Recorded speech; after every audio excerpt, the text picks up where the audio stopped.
what I'm talking about. Wait! Okay, now, from the beginning. Hit it, boys. Welcome to Higher Ed Pulse, your no-fluff guide to artificial intelligence in higher ed. I'm Mallory Willsea, bringing nearly 20 years of edtech and marketing expertise straight to your earbuds. Higher ed leaders are expected to master AI overnight, but let's be real, no one has time to sift through every headline, hot take, or research report. That's why every Monday I'll break down what actually matters, fast, clear, and to the point. Want to sound like the smartest person in the room at your next team meeting? You're in the right place. Let's dive in.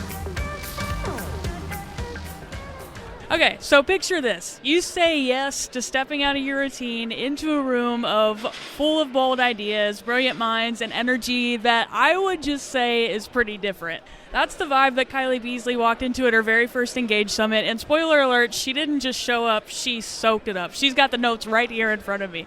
So she's a content strategist at Southeast Missouri State University, and in this bonus episode, we are breaking down her favorite moments, her biggest takeaways, and why saying yes to something new is the smartest move that you will make all year. So let's go ahead and get into it. So Kylee, thank you so much for taking the time out of your Engage to talk with me. Thank you so much. I'm excited to be here. So let's go back to day one. What was the moment that you maybe realized that Engage wasn't just, air quote, another higher ed conference? Yeah, so I think I'm actually in a really interesting position because not only is this my first Engage, it's my first conference, but I'm also relatively new to higher ed. Mm-hmm. I've only been with SEMO since October of last year, so about 7 months now. So I'm learning so much. I'm meeting a lot of people from a lot of different schools, and I think that that's really helpful. So I wasn't really sure what to expect. Like, all that being said, I wasn't really sure what to expect when we got here, but the energy has just been electric. It's everyone seems really excited to be here, and like, it's hard to be around that energy and it not be contagious. You know, like, it's so much fun. I think, like, right off the bat, we were talking about like silos and the pain points that those cause. And as somebody that's new to higher ed and just experiencing that for the first time, it's really nice to know that, like, okay, I'm amongst people with similar mindsets. Like, we're all friends here. We all get it. Absolutely. So you're new to higher ed. Did you come from another industry before higher ed? So I came from a realtor association in St. Louis, actually. All right. Yeah, so it was a huge switch. I bet. Yeah. Yeah, I actually went from being a one-person marketing team to just doing email marketing. And boy, my life is so much better. So what kind of content do you do? This is kind of like a sidetrack, but what kind of content do you do at SEMO? That's such a good question. I make all of our email communications for our prospective students and their parents. So I'm sending all of our high school kids, all of our transfer kids emails, just telling them why SEMO is going to be the best choice for them, what we can offer them, how we can launch them into the future. I also make a lot of landing pages for those students to be taken to from different ads or from those email communications. So I get to work a lot with really fun content. I always say that, like, they should not have given me as much power as they have, because I'm just going to put Taylor Swift quotes in the subject line if I can find the right reference. I'm not even kidding. We were doing an internal team icebreaker, and I did AI or Taylor Swift lyrics. And I love it. I love it. But that's such a good point that you made at the beginning there when you talked about how you do communications for both parents and students. Yes. Because it's so important, and I love to see this at SEMO, that parents are not just a subset kind of audience. They are part of that and integrated into that main audience that you're working in. Because at the end of the day, those are the decision makers, really. And they have the most influence. I think about, like, when I was that age, if the idea of disappointing my parents to me when I was that age was so upsetting. So if I would have known, like, oh, they really want me to go to this school, but, you know, it's all drama. It's that Gilmore Girls storyline. But the parents are important, and our data shows that the parents are important, and they're listening and they're engaging. Our parents are consistently, when we're looking at our monthly data, our parents are consistently in our highest click-throughs and opens. So interesting. Yes. And they're often forgot about, parent communications. Yes. And sometimes it's the most important part. Absolutely. So what do you think is one idea idea or mindset shift that you're walking away with that is going to change how you approach your content strategy at SEMO? Yeah. So I don't know if there's like one specific thing that I can pick out that I'll say like I'm changing strategy for, but there are a couple of quotes. I've been keeping notes on the right side of the Love notebook that. and notable quotes on the left side. Love it even more. So they're even so they're separated and I can find them easily. There are a couple of quotes that really resonated with me. The first one was, I hope I don't mispronounce this, but from Dr. Kara Dimitrio's talk yesterday morning. He said when he was talking about how to kind of combat this AI is going to take jobs narrative, he said something that I thought was so interesting and such a good point, that telephones did not stop human communication. Mm-hmm. It just aided in human communication. Mm-hmm. That's so and good. I think if we've used AI, we can tell that it needs help still. You're not just copy and pasting Right. exactly what it gives you all the time.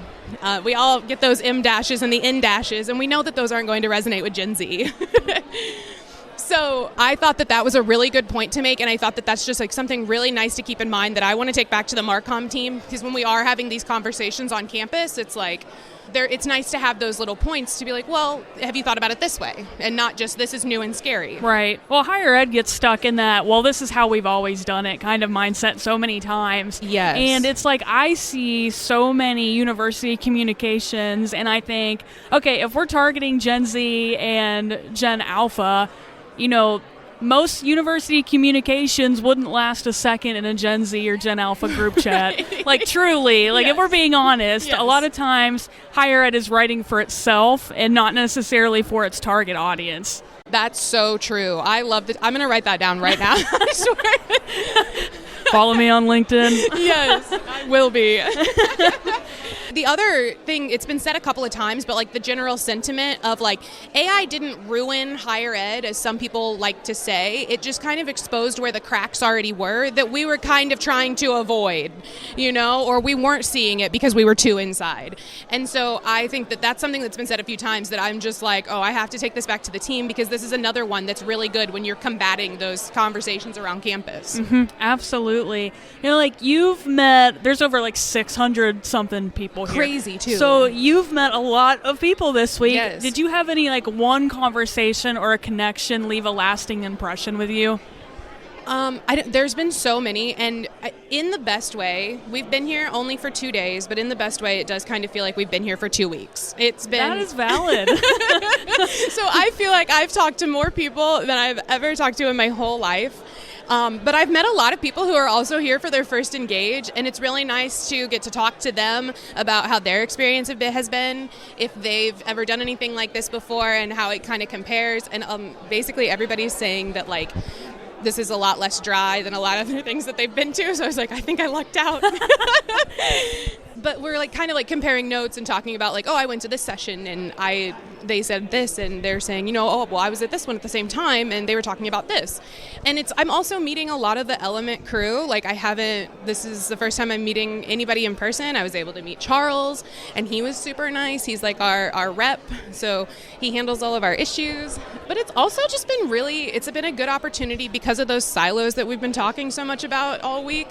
I don't get to work with the group that I'm with very often.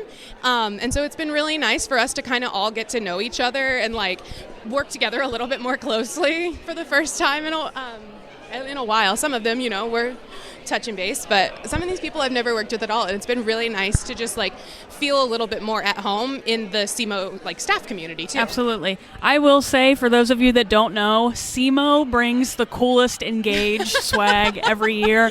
Last year they had special shirts, and this year they had special hats, and they were absolutely adorable. We had hats and belt bags. I didn't know about the bags. Yes, I'll show you the bag after. Oh, yes, please.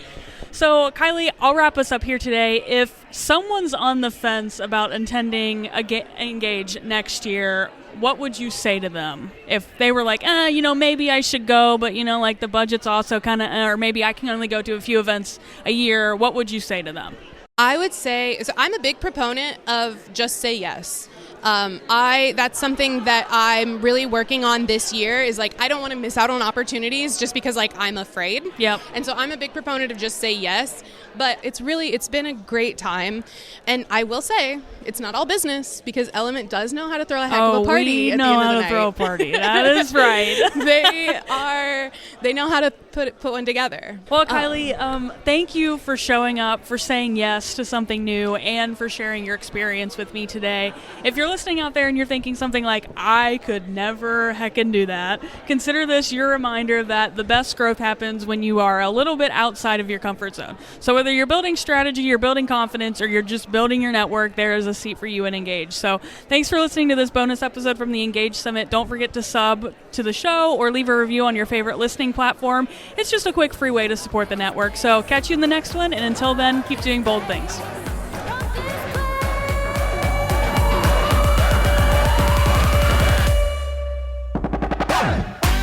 Thanks for listening to the Higher Ed Pulse. The show is a proud member of the Enrollify Network, home to Higher Ed's largest collection of podcasts.